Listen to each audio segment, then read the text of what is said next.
Good afternoon. My name is Brandon Hicks, and I'm going to teach you how to find your patient's body composition from skin fold thickness measurements through the 7-site skin fold test.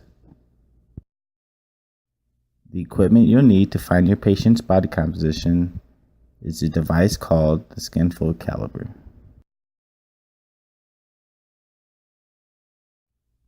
The principle behind skin fold measurements is that the amount of subcutaneous fat is proportional to the amount of body fat.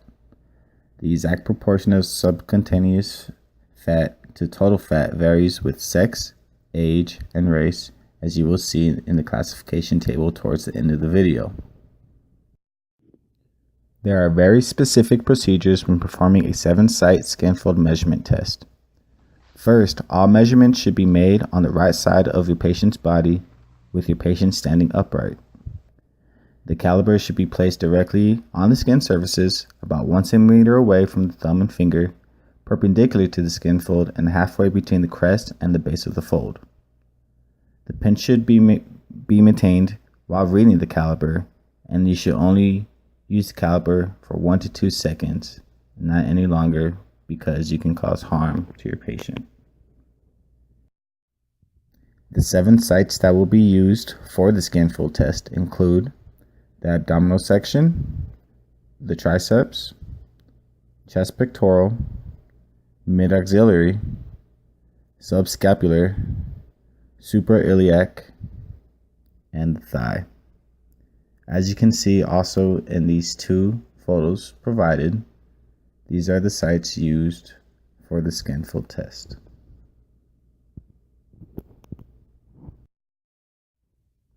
The measurement for the subscapular site is used by a diagonal fold.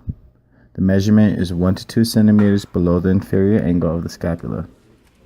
It is easier to take the measurement if your patient places their arm behind their back, causing the scapula to pop out. The measurement for the chest pectoral section requires a diagonal fold. The measurement is taken 1/2 the distance between the anterior axillary line and the nipple for men, and the measurement for women is taken 1/3 of the distance between the auxiliary line and the nipple.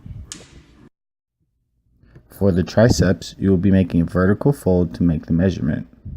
The arm should be held freely to the side of the body. The measurement will take place on the posterior midline of the upper arm, halfway between the acromion and the epicromion processes, as seen in the video. For the abdominal skin fold site test, you will need to make a vertical fold. You will make this fold 2 centimeters to the right of the belly button.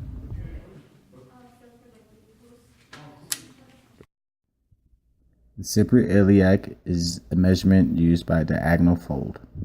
The measurement is taken from the natural angle of the iliac crest, taken in the anterior axillary line right above the iliac crest. The thigh measurement is taken by a vertical fold. The measurement is taken on the anterior midline of the thigh, midway between the proximal border of the patella and the hip. The measurement is easier to find if the patient puts all their weight on their left leg, causing the right leg to relax, which allows us to find an easier measurement. The mid-axillary measurement requires a vertical fold. The measurement is taken at the level of the xiphoid process of the sternum.